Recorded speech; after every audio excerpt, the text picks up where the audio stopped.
Flag racing Opo, ceremony. nagsasalita pa po yung mga kagawad. Inubos lang po sa akin. Dapat hanggang doon lang kayo, di ba? Ba't kayo umabot dito? Madami po kasi yung sir. Lisensya na, ha? Hindi na lang po. May lisensya ka. Meron po. Lisensya mo, Tiko. Oo, wala. Kasabi ko na lang po. Pag hindi naman pas ng 5 minutes. Pero tingnan nyo sa video. Malalapag lang po yung sir. Hindi oh. Hindi oh. Kanina pa ako dito, boss. Kanina pa ako dito. Hindi ka lalabas. Tapos kagawad sir. Saka paano ka lalabas pag tumi side mirror, nakasara? Ako kasi may flag ceremony po. Yung apat na sasakyan doon, nakikita, naka-assist na. So hindi ko malalabas. Pero kasi sana hindi man lang doon sa ilalim ng parking sign. Sana doon. Sana parang balik na.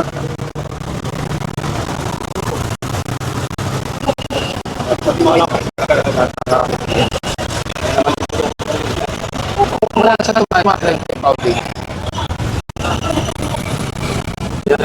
Tingnan ko kung makakabot sa 5 minutes. Pag hindi umabot ha, tingnan natin sa video. Pati nga yung video ko ilang minuto na yan. Pinipan po sir, andyan, mapunta dyan. 5 minutes siya nagpalinikit sir, siya ang nagpikit. 5 minutes na talaga. May angkla? May angkla eh. Sige po, talaga po.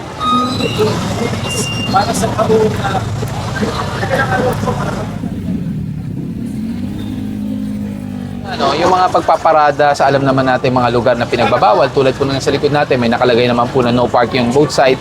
Paalala lang po namin, having a vehicle, ibig sabihin may responsibilidad din po kayo. Ay, mga kaibigan, tama yun, no?